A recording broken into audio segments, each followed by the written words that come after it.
Հաղորդաշարը բացատրում է, որ 19 թվականի փաստաթուղթն հրապարակելով եւ հաշվի առնելով Սերժ Սարգսյանի նամակը, Վլադիմիր Պուտինին եւ այստեղի ելույթը փաստորեն բանակցությունները այլևս փակուղում էին եւ պատերազմը անխուսափելի։ Նոր ընդդիմադիր երկու ֆրակցիաների պատգամավորները ասում են, որ բազմաթիվ դեպքեր են ունեցել, երբ բանակցությունները եղել են փակուղում, բայց պատերազմ չի եղել։ Այսինքն կարողացել ենք այնպես բանակցել, որ պատերազմի չհասնի։ Ես իհարկե զարմանում եմ ֆանտազիայով մեր ընդդիմադիր գործընկերների ամեն բերված փաստին նոր ինչ-որ անիմաստ փաստարկ մտածել, նախ որ փակուղում էին բանակցային գործընթացը փակուղում էր,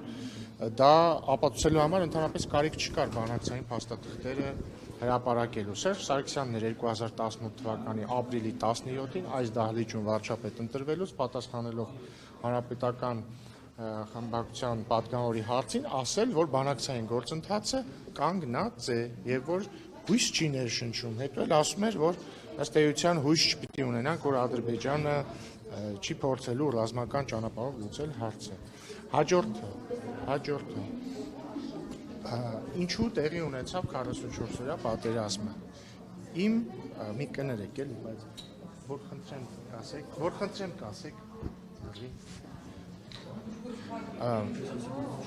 Ինչու տեղի ունեցավ 44-օրյա պատերազմը։ Երկու պատճառով, բայց գլխավորապես մեկ պատճառով։ Պատճառ համար 1։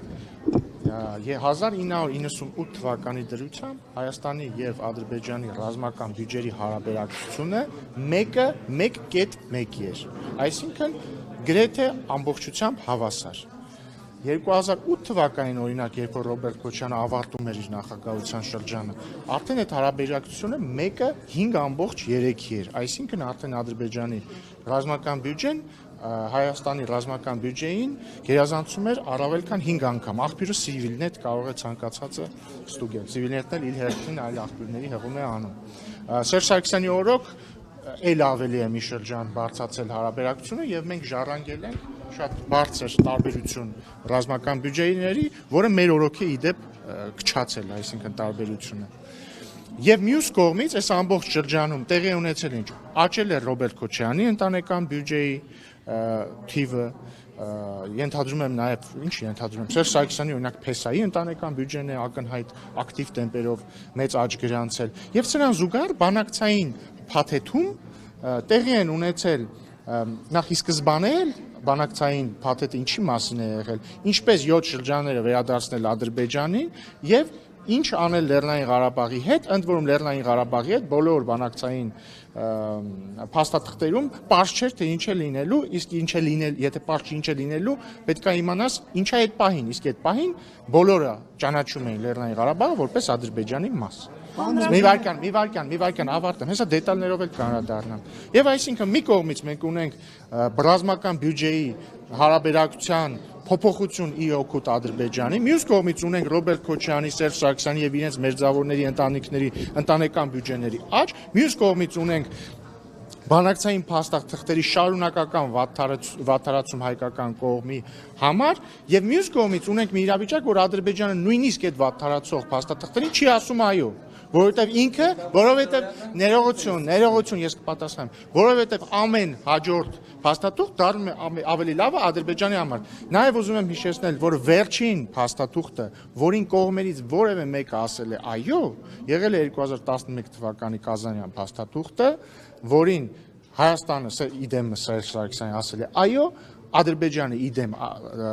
Իլհամ Ալիևի ասել է ոչ։ Դրանից հետո չի եղել որևէ փաստաթուղթ, ես հարցի եմ պատասխանում, չի եղել որևէ փաստաթուղթ, որին հայկական կողմը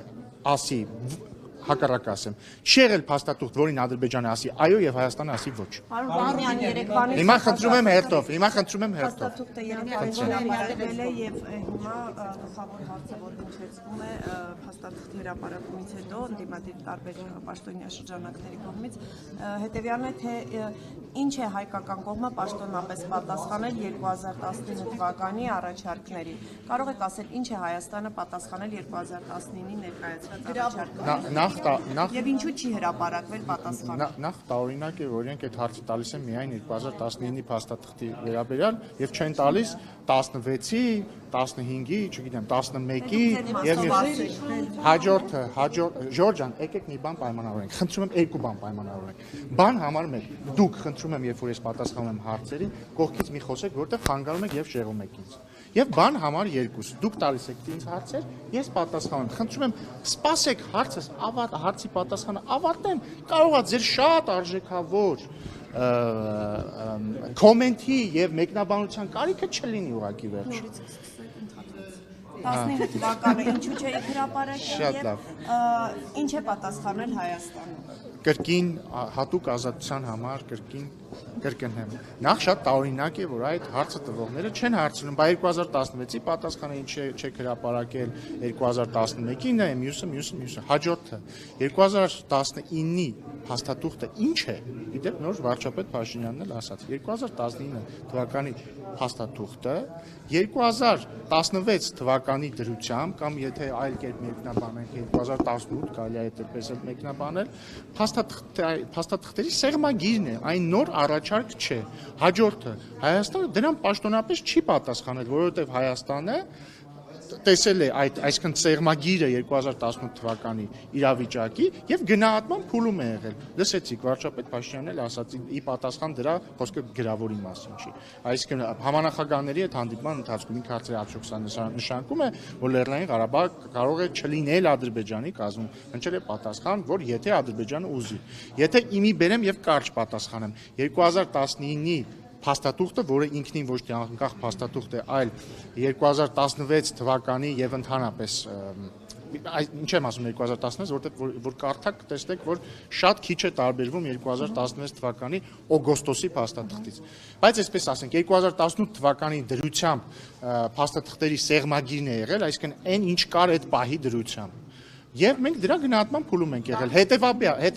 Հետևաբար ես հիմա ձեզ ուղիղ հերքում եմ այն պնդումը ընդդիմության կողմից հնչեցվող, թե իբր եղել է 2019 թվականին որևէ ինչ-որ նոր առաջարկ եւ առավել եւս, որ մենք այդ որևէ նոր առաջարկին ասել ենք ոչ։ Հիմա մի վարքան, հիմա սկսել է թող ավարտի հետո դուք նախագահների բանակցած փաստաթղթերը վատն էին, անորոշ էին, հա, Լեռնային Ղարաբաղի Հանրապետությունը չուներ ըստ էության կարգավիճակ անորոշ չէր, բայց 2018 թվականին Նիկոլ Փաշինյանը հայտարարել է, որ ինքը սկսում է զրոյական կետից։ Ինչի հանգեցրեց այս զրոյական կետը։ Ախր, բայց ես նոր հիմա ձեզ ինչի մասն էի ասում եմ Սերժ Սարգսյանն է, ներողություն։ Սերժ Սարգսյանի թողած ժառանգությունը այն էր, ինչ 2019 թվականի փաստաթղթում կար։ Մի վարքան, դե լավ, հիմա ինչ ավարտեք, ես կավարտեմ։ Ավարտեցիք։ Դուք ասում եք, որ Դուք հիմա չեք ավարտում, դուք կրկնում եք ձեր նախորդ ասածը։ Ավարտեցիք հիմա։ որտեղ շեղում եք իմ հարցը եւ ուզում եք պատասխանել։ Իսկ կարող է դուք շեղում եք իմ պատասխանը։ Դուք ուղիղ ասեք, Նիկոլ Փաշինյանը երբ որ զրոյական կետից է Խնդրում եմ ավարտեք, ինչ նկատի ուներ։ Ինչ ժառանգություն էր զրոյական կետից։ Ավարտեցիք։ 2019-ի փաստաթուղթը, որը ինչպես նոր ֆիքսեցինք, նոր առաջարկ չէր եւ 2018 թվականի դրությամբ, այսինքն Սերժ Սարգսյանի թողած ժառանգություններ գնահատման փուլում է եղել Հայաստանը։ Եթե ձեր հարցի հենթատեքստը, իսկ ձեր հարցի հենթատեքստը հետեւյալն է, որ ընդդիմությունը ասում է, չէ, որ Փաշինյանը եկավ, ամեն ինչ թողեց մի կողմ, մերժեց այդ պահին սեղանին արկա փաստաթուղթը եւ ինչ որ նոր բաներ ասեց։ Ես հիմա ապացուցում եմ, որ այդպես չի, որտեղ 2000 Դա Նիկոլ Փաշինյանն է ասել, ես ասում եմ զրոյական կետից։ Ինչ ընդդիմության անունը տվեց։ Ես էլ ձեզ ասում եմ, որ 2019 թվականի փաստաթուղթը, որը Սերժ Սարգսյանի ժառանգությունն էր, մի բան էր, որը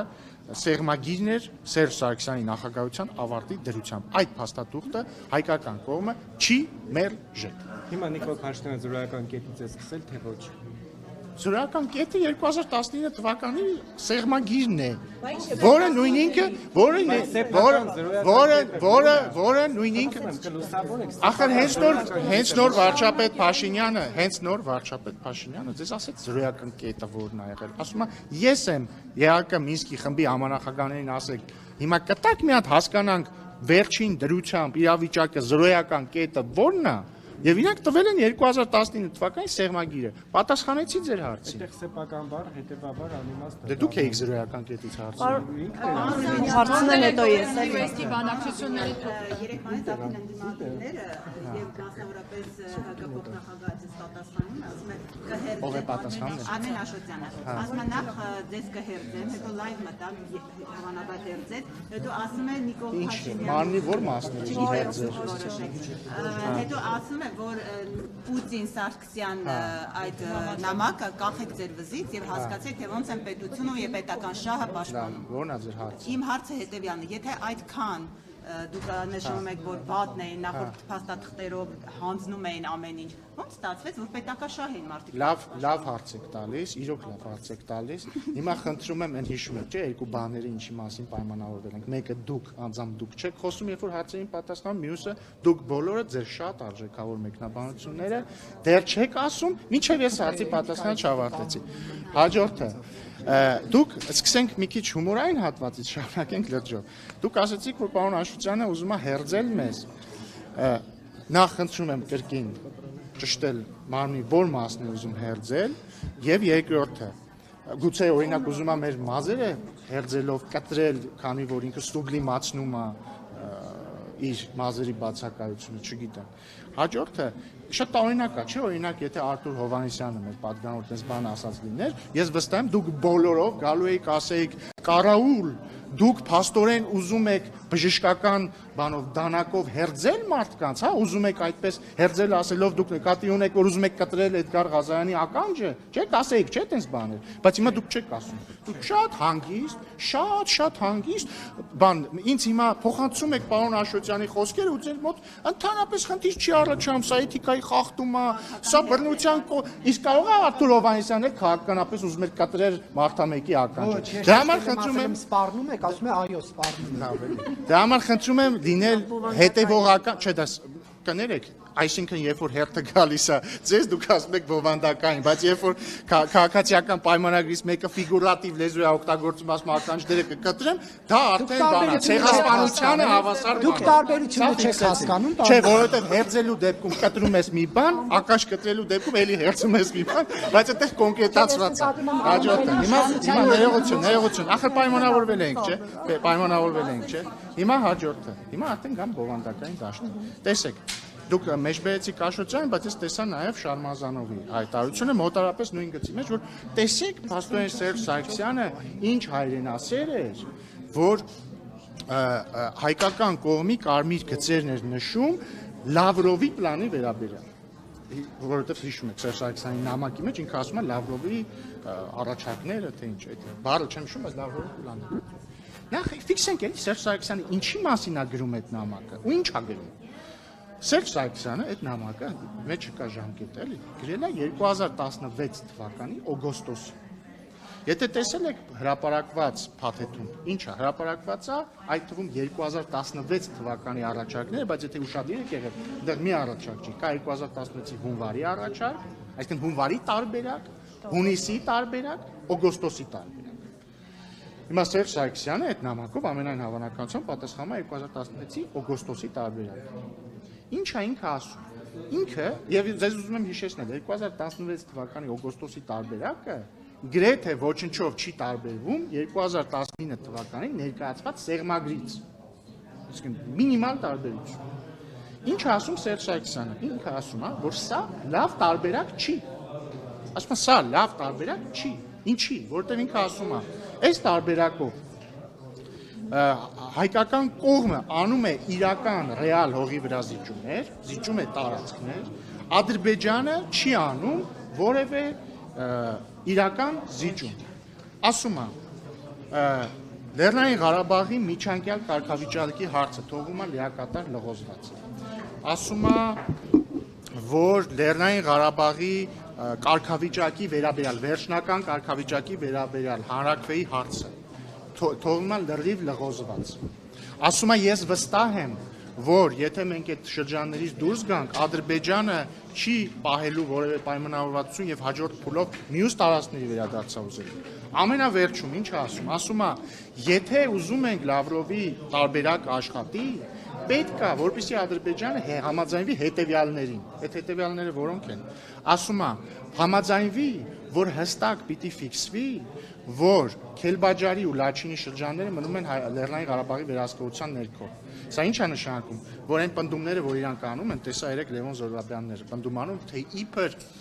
2015-ի փաստաթղթով Քելբաջարը եւ Լաչինը մնում էին հայկական կողմի վերահսկողության ներքո։ Սերժ Սարգսյանը 2016-ի նամակով ապացուցում է, որ այդպես չի, որտեղ ինքը ասում է պարտադիր է, որ ֆիքսվի հստակ, որ մնում է։ Ինչի է Սերժ Սարգսյանը դա ասում, որտեղ եթե ուշադրություն եք դարձրել փաստաթղթերին, այդ փաստաթղթերից ուղիղ չի բխում, որ Քելբաջարի եւ Լաչինի շրջանները դեր հանած միջանցքը իհարկե մնում են Լեռնային Ղարաբաղի վերահսկողության ներքո։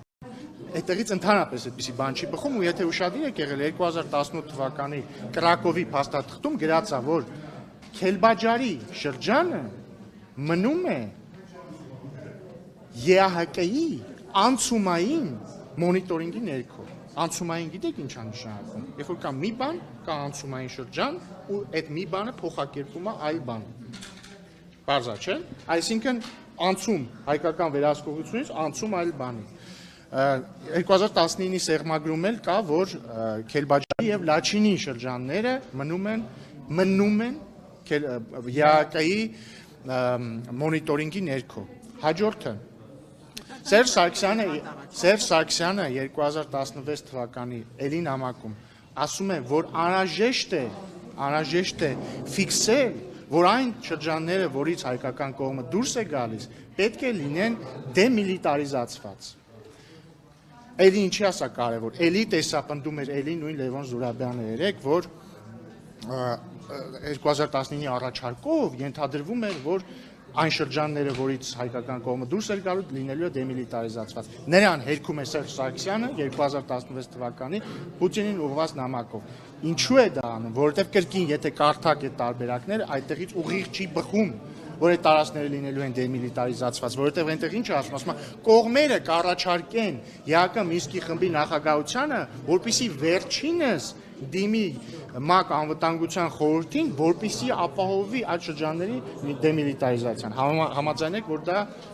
ամենևին 100%-անոց պայմանավորվածություն չի դեմիլիտարիզացիայի մասին։ Եվ մի վարքյան էլի, մի վարքյան։ Հիմա բայց ես ամեն ինչի ես ինչի նկարագրեցի։ Որովհետև իրականում Աշոտյանն ու Շարմազանովը ինչ են ասում։ Ասում են, որ այդ տարբերակը վատն էր։ Սերժ Սարգսյանը դրան չի համաձայնվել, դրա համար, տեսեք ինչ հերոս է, բայց չեք տեսնում, որ ակնհայտ տրամաբանական խզում կա, որովհետև այդ նույն մարդիկ մեզ ասում են այ դավաճաններ, ինչի 2019-ի հանճարեղ տարբերակը չեք ընդունել։ Դե հիմա ես հետ եմ ֆրցնում ու իրանց եմ այդ հարցը տալիս։ Այդ դեպքում, այդ տրամաբանությամբ արդեն ֆիքսեցին եւ ապացուցված է, որ 2019-ը նույն 2016-ն է։ Բայց այդ դեպքում, այ սիրելիներ, ես չեմ ասում դավաճաններ, այ սիրելիներ, ըստ ԿՊ էթիկայի կանոնագրքի։ Բայց այդ դեպքում, եթե այդքան լավ տարբերակ էր, ինչի դուք 2016-ին չեք ընդունել, եւ բ, եթե այդքան վատ տարբերակներ, ինչի հիմա եք պնդում, ինչի եք մեզ ասում, ինչի չեք ընդունել դա։ Հասկացաք դրա անվանը։ Հիմա խնդրում եմ հերթով։ Որպես դրաշտանողություն ես չեմ վիճարկում, որտեղ փաստեր անհնար է վիճարկել։ Ես չեմ վիճարկում, որ դա սեղմագիր է, որ նախապատմություն ունի, որովհետև որևէ բանակություն զրոյից հնարավոր չի սկսել, դա երկար տարիների պատմություն է։ Բայց ես ուրիշ բան եմ հարցնում, եթե այդպես է, դուք ձեր օրոք ա եղել եւ Արցախի հանձնումը եւ պատերազմը, դուք արդյոք քավության նոխազ եք դարձել, թե ձեռնարկեիք ամենահարմար ձևով հարցեր ուծել։ Տեսեք, 2018 թվականին մենք եկանք իշխանության Թավշյա հեղափոխության շնորհիվ եւ միջոցում։ Եթե դուք նկատել եք, Սերժ Սարգսյանի հանրապետական կուսակցությունը Նիկոլ Փաշինյանի վարչապետ ընտրվելու հաջորդ օրվանից սկսած սկսել են մեզ մեղադրել, որ մենք եկել ենք իշխանության, որպեսզի Ղարաբաղը հանձնենք։ Հետադարձ հայացքով որ նայում ես, տեղի ունեցել հետևյալը։ Նախ Սերժ Սարգսյանը իհարկե պիտի գնար Թավշյա ինքը ձև չուներ, որովհետև ժողովուրդը իր խոսքն ասել էր։ Բայց ես ենթադրում եմ, որ իր հրաժարականի հաջորդ օրվանից իսկ ինքը իր մտքում ծնել է նոր հանճարեղ պլան, քանի որ իր կյանքը կտրուկ փոխվել էր, ինքը չգիտեր ինչ աներ, եւ ենթադրում եմ, որ իմանալով, որ ինքը բանակցային գործընթացը եւ ոչ միայն բանակցային գործընթացը, կրկնում եմ, հիշեք էլի, ռազմական բալանսի մեծացում Ադրբեջանի Հայաստանի նկատմամբ Ռոբերտ Քոչարյանի եւ Սերժ Սարգսյանի ընտանիքների ընտանեկան բյուջեների մեծացում մեր մյուս բոլոր քաղաքացիների նկատմամբ, այսինքն համամասնությունը Հայաստան Ադրբեջան-Հայաստան ռազմական բյուջեներ եւ Սերժ Սարգսյանի եւ Ռոբերտ Քոչարյանի ընտանիքներ ընդդեմ Հայաստանի բնակչության։ Այս երկու պրոցեսները իրար հետ գնացել են։ Եվ 2018 թվականի դրությամբ ինքը տեսնում էր, որ բերել է փակուղի, ինքն է հայտարարել այս դահլիճում, ազգային ժողովում ասել է փակուղում է։ Տեսել է, որ բանակցային գործընթացը փակուղիում է, տեսել է, որ ռազմական բալանսը խախտված է, ինչը իդեպ ինքը գրում է Վլադիմիր Պուտինին իր նամակի մեջ։ Ինքը մտածել է, շատ լավ, օքեյ, լավ, ինձ հանեցին իշխանությունն, այս իշխանազավթ ժողովուրդը իմ աստվածատուր իշխանությունը խլեց իմ ձեռքից, ժողովրդացնելով նկատում եմ Հայաստանի ժողովրդին, ոչ թե մեզ։ Ես շատ լավ կսպասեմ, ակնհայտ է, որ պատերազմը անխուսափելի է, եւ սրանց հետո կասենք դավաճան, թուրք, թրքաբարո, հողատու դավաճան, եւ հետ կգանք իշխանություն։ Տեղի է ունեցել հետևյալը, Հայաստանի ժողովուրդը ի հեճուկս իրանց իմաստուն ժողովուրդը, հայ ժողովուրդը ժեղ չի, դեբիլ չի, հիմար չի, հայ ժողովուրդը աշխարհի ամենաիմաստուն ժողովուրդներից մեկն է, եւ հայ ժողովուրդը տեսել է թե ինչ է ունեցել։ Մենք ինչ ենք արել, մենք փորձել ենք այս անալոգիան բազմից բերվել, հա, երբ որ մենք նստել ենք մի մեքենա, որը գլորվում է դեպի անդունդը։ Մենք փորձել ենք այնպես անել, որ չգլորվենք դեպի անդունդը։ Այդքան բան։ Եվ մի կարևոր հանգամանք էլ ասեմ, էլի։ Մի հատ շատ կարևոր փաստարկ կա, որը էլի մեր ընդդիմադիր գործընկերները չեն խոսում դրա մասին։ Նույնիսկ եթե Սերժ Սարգսյանը 2016 թվականին ընդուներ Սեղանին արկա փաստաթուղթը, կամ նույնիսկ եթե մենք այդ նույն փաստաթուղթը ընդունեինք 2019 թվականին։ Ինչ է ստացվում, ինչ է բխում Սերժ Սարգսյանի նամակից, որ արդյունքում հայկական կողմը ադրբեջանիներ վերադարձնելու 5 շրջաններ։ Հայկական կողմը դուրս էր գալու Քելբաջարի եւ Լաչինի շրջաններից չհաշված միջանցքը։ Լեռնային Ղարաբաղի նախկին Լեռնային Ղարաբաղի ինքնավար մարզի սահմաններով տեղակայվելու են սահմանապահները։ Լեռնային Ղարաբաղի միջանկյալ կարգավիճակ չէր լինելու, ապագայի հանրաքվեի հարցել անհստակ էր լինելու։ Իդեպ լավ միտքս ավարտեմ շարունակեմ։ Խնդրում եմ ինձ ասեք, ռազմավարական տեսանկյունից ինչով էր դա տարբերվելու 2020 թվականի նոյեմբերի, ասում եմ ռազմավարական տեսանկյունից։ Չեք լսում ինձ։ Ասում եմ 2020 թվականի նոյեմբերից 9-ից հետո կար Լեռնային Ղարաբաղի որոշակի տարածք, որի շուրջ տեղակայված էին խաղաղապահներ, ճիշտ է։ Բայց ինչ խաղաղապահներ։ Լսեք էլի, դե թողեք։ Բայց մեկը եղավ 2023 թվականի սեպտեմբերը եւ մեկը Ադրբեջանը վերահսկողություն հաստատեց Լեռնային Ղարաբաղի նկատմամբ եւ մեկը հայերը լքեցին Լեռնային Ղարաբաղը։ Մի վարքան, թողեք կլինի մինչեւ վերջ ես ասեմ։ Չէ, որովհետեւ sense թեմաները ի հեճուկս ձեր սիրած ֆորմատի հնարավոր չի անընդհատ դանդաղ կներեք կարճ ասել, պետք է երկար ասեմ, որ համապարփակ լինի, լուրջ թեմաների մասին ենք խոսում։ Եվ հետևաբար, այն ինչ որ նկարագրում է 2016 եւ 19-ի փաստաթուղթը, ըստ էության իր էությունը տեղի ունեցել 2020 թվականի նոյեմբերի 9-ից հետո, բայց մեկը դա չի բերել նրան, որ Լեռնային Ղարաբաղը մնա հայկական հասկանում։ Մի վարքյան ավարտում եմ, ես ձեր հարցերին էլ կպատասխանեմ, մինչեւ դուք կտաք այդ հարցերը։ Հաջորդը դուք ասեցիք չէ լինի առանց զոհերի։ Դա էլ է սխալ պնդում, որովհետեւ կրկին, եթե տեղեր ունենալու ապագայում պատերազմ, ավելի վատ մեկնարկային պայմաններով, էլի այդ զոհերը լինելու էին։ Բայց դա ենթադրություն է, եթե ապագայում կարող է լինել էլի պատերազմ։ Բայց մենք տեսանք, չէ, որ 2023 թվականին տեղի ունեցավ Բայց իրավիճակը հաշվի չկար մի բան։ Մի վարքան, հաջորդը դուք ասում եք, բայց ինչ խաղաղապահներ էին տեղակայվելու, ակնարկելով, որ կարող է դեպքում ոչ թե ռուսական խաղաղապահներ տեղակայվեն, այլ միջազգային։ Իսկ որտեղից եք վստահ որ այդ դեպքում ռուսական խաղապահներ չէին տեղակայվելու, եթե խոսքը ռուսական պլանի մասին էր։ Եթե խոսքը ռուսական պլանի մասին էր։ Էլ չեմ ասում, որ ըստ գաղտնազերծված փաստաթղթերի 90-ականների, եթե չեմ սխալվում, հենց Ազատությունն էր գրել դրա մասին։ Լևոն Տեր-Պետրոսյանը դիվանագետների հետ շփումներում ասում է, որ ինքը ուզում է, որ ռուսական խաղապահներ լինեն միայն Լեռնային Ղարաբաղում։ Եվ ամենակարևորը կարգավիճակի վերաբերյալ մի նյուանսեր բաց թողեցի, ես խնդրում եմ էլի ուշադիր եղեք այս նյուանսներին։ Երբ որ մեր ընդդիմադիրները ասում են, ահա, լինելու էր հանրաքվե, որի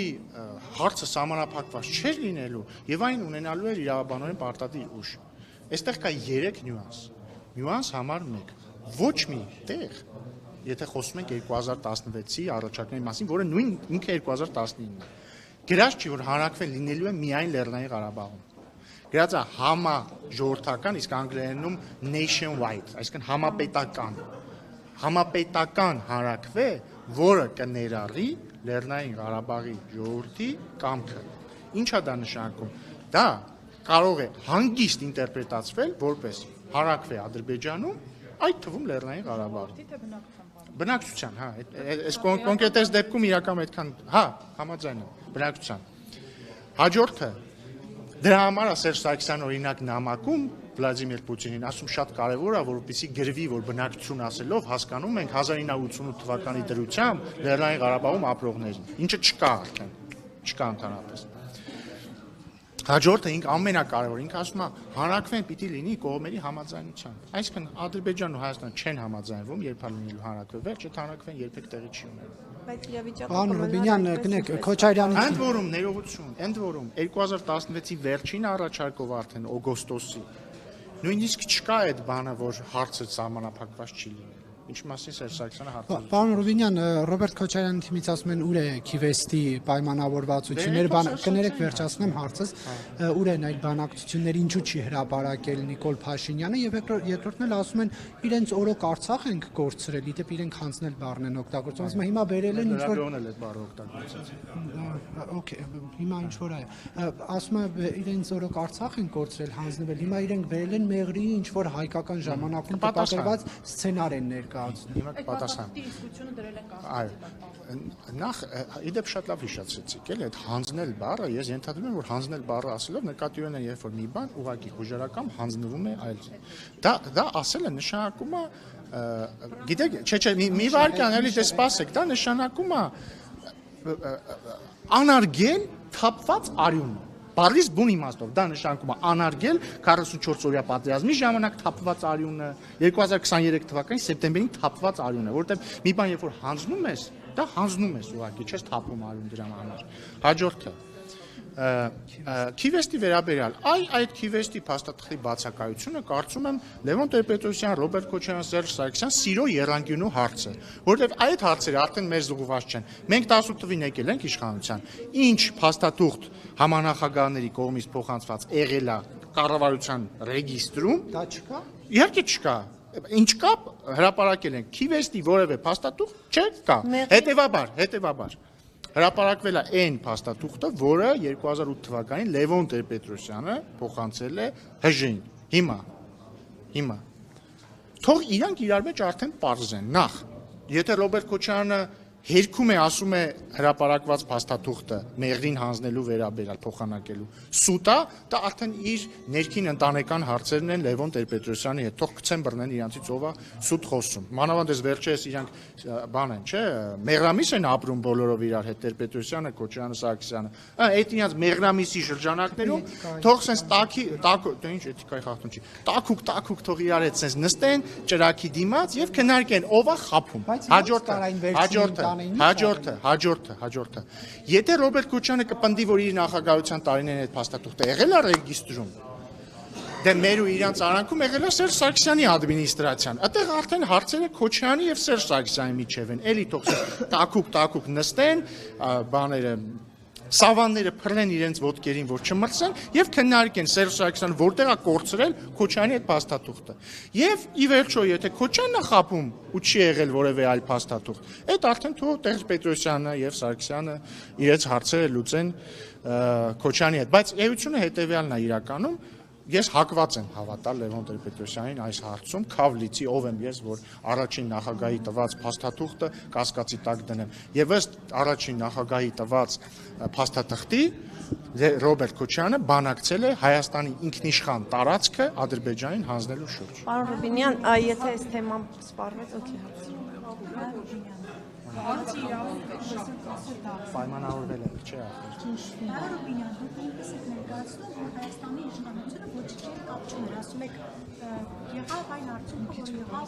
Բայց ես բացարձակ դա չեմ ասում։ նոյեմբերի 9-ից հետո ձեր վարած քաղաքականությունը որքանով է բերել ու հանգեցրել այս վիճակին։ Արցախը Ադրբեջանի կազմում ճանաչելը, ռուս խաղաղապահներին ստորագրել ու Արցախ բերելը, այսինքն ես առավոտից եմ, առավոտ օրաթերթից։ Արցախը Ադրբեջանի կազմում ճանաչելը, ռուսներին ստորագրել Արցախ բերելը, այսինքն ձեր վարած քաղաքականությունը որքանով հանգեցրեց այս վիճակին։ Շատ լավ։ Նախ խնդրում եմ իմ ողջույնները փոխանցեք պարոն Աբրահամյանին, Առավոտի գլխավոր խմբագրին, ես իրեն փոքրուց ճանաչում եմ, քանի որ մայրս նույնպես երկար տարիներ աշխատել է Առավոտում։ Հաջորդը խնդրում եմ պարոն Աբրահամյանին փոխանցել հետևյալ հարցը։ Տեսա, այս վերջերս ինքը մի ստատուս էր գրել, գրել էր Չէ, ես ուզում եմ դուք փոխանցեք։ Ասում էր, ես չեմ ընդունում այն հոգևորականներին, որոնք ուղիղ չեն պատասխանում, այսինքն որոնք հարցերին ուղիղ իրենց դիրքորոշումը չեն հայտնում։ Ասում է, ես չեմ ընդունում, որ ուղիղ չեն ասում, նորմալ է, որ կաթողիկոսի անունը զեղչում են, թե ոչ պատարակների ժամանակ։ Ես խնդրում եմ իրեն փոխանցեք հետևյալը։ Չի կարծում արդյոք ինքը, որ այդ նույն տրամաբանությամբ ինքը սկզբից այլ հարց պետք է տա։ Չի կարծում ինքը արդյոք, որ ուղիղ պետք է մարդիկ պատասխանեն կամ ինքը անձամբ պիտի պատասխանի հետևյալ հարցին։ Նորմալ է, որ կուսակցության ուղղ տված կաթողիկոսը երեխա զավակ ունի, թե ոչ։ Մի վայրկյան։ Չէ, ես հեսա պատասխանի մասա։ Սա ուղիղ ոչ, սա ուղիղ մասա պատասխանի։ Եվ եթե պարզվի, որ նորմալ չի, որ զավակ ունի, ուրեմն շատ նորմալ է, որ անունը զեղչվում է, որովհետև ինքը այդ ակտի իսկ բերումով կարգալույց է։ Հաջորդը։ Հիմա հասկացեմ ձեր պատասխանը։ 2020 թվականի նոյեմբերի 9-ի հայտարարության մեջ որևէ նշում եւ որևէ կախում դրված չէ Լեռնային Ղարաբաղի կարգավիճակի հետ։ Այսինքն նոյեմբերի 9-ի հայտարարությունը չի ասում, որ ռուս խաղաղապահ զորակազմը տեղակայվում է Լեռնային Ղարաբաղի շուրջ, քանի դեռ Լեռնային Ղարաբաղի կարգավիճակը որոշված չի։ Կամ այդ հայտարարությունը չի ասում, որ ռուս խաղաղապահ զորակազմը կանգնում է այնտեղ, քանի որ պարզ չի այն Ադրբեջանի մաս է թե ոչ։ Ասեմ ավելին, Ռուսաստանի Դաշնության նախագահը 2020 թվականի դեկտեմբերին ասել է, որ Լեռնային Ղարաբաղը եւ նրան շրջապատող 7 շրջանները եղել են եւ կան Ադրբեջանի միջազգայինորեն ճանաչված տարածք։ Հետևաբար 2022 թվականի Պրահայի հայտարարությունը նոյեմբերի 9-ի հայտարարության էության մեջ եւ առավել եւս ռուս խաղաղապահ զորակազմի ֆունկցիաների մեջ որևէ փոփոխություն չի մտցրել, զրոյական փոփոխություն է մտցրել։ Իմ ասածը հետեւյալն է, որ իրենք ընդդիմությունը, երբ որ պնդում են, որ կար այսպիսի հանճարեղ պլան, նախ հիմա ես ապացուցեցի, որ իրանք այդքան էլ չեն համարել, որ դա հանճարեղ պլան է, որովհետեւ Սերժ Սարգսյանը 2016-ի նամակում մի քանի էջով փաստարկում է, որ դա հանճարեղ պլան չի։ Դա իր կարծիքն է, ես բան չեմ ասում, բայց դա տեղի է ունեցել։ Եվ հետեւաբար երեսպաշտությունն է, որ մեզ ասում են ինչ է հանճարեղ պլանը չեք ընտրել։ Եվ հաջորդը, եթե իրենք համարում են, որ այդ պլանը հանճարեղ է, ես ասում եմ, այդ պլանի պրակտիկան մենք տեսել ենք էմպիրիկ, այսինքն եղել է պատերազմ, այո, պատերազմից հետո ընդունվել է հայտարարություն, որի արդյունքում Լեռնային Ղարաբաղի շուրջ տեղակայվել է ռուս խաղաղապահ զորակազմը, որի արդյունքում 7 շրջանները անցել են Ադրբեջանի վերահսկողության ներքո եւ որի արդյունքում միևնույնն է 2023 թվականին Լեռնային Ղարաբաղը անցել է Ադրբեջանի վերահսկողության ներքո ռազմական օպերացիայի արդյունքում։ Ձեր հետևանքը, ձեր գործողությունները։ Դե հիմա տեսնում եք, որ դուք չեք լսում ինձ։ Ինչ պետք է անել։ Մի վայրկյան, դուք չեք լսում ինձ։ Դուք հարցը ուրիշ դուք տալիս եք հարց, որը մեր քննարկած թեմայի հետ կապ չունի։ Եթե ձեր հոգուն մի վայրկյան։ Դա այն քաղաքականությունն է, որը Լևոն Տեր-Պետրոսյանը, Ռոբերտ Քոչարյանը եւ Սերժ Սարգսյանը մեզ ասում են ինչու չեք վարել։ Հասկանում եք։ ասում են ինչու չեք արել դա, ես էլ ասում եմ, մենք էլ ասում ենք, մենք դա պատերազմից հետո արել ենք, եղել է այն արդյունքը, որը եղել է, բայց եթե ձեր հոգուն խաղաղություն քիչ լինի այնց, որ ես ասեմ, որ մենք մեղավոր ենք ամեն ինչում, որ ես մեղավոր եմ ամեն ինչում, ես դա կարող եմ ասել։ Այո, Լևոն Տեր-Պետրոսյանը, Ռոբերտ Քոչարյանը, Սերժ Սարգսյանը սրբեր են եւ հրեշտակի պատկերներ են, որոնք իջել են երկիր եւ մենք պետք է ամեն օր Աստծուն շնորհակալ լինենք, որ նրանք իջել են երկիր եւ պիտի Կտրիժ Ներսյանը հատուկ պատարակ մատուցի եւ սրբադասի նրանց։ Իսկ մեղավորը մենք ենք։ Շնորհակալություն։ Բայց իմ հարցը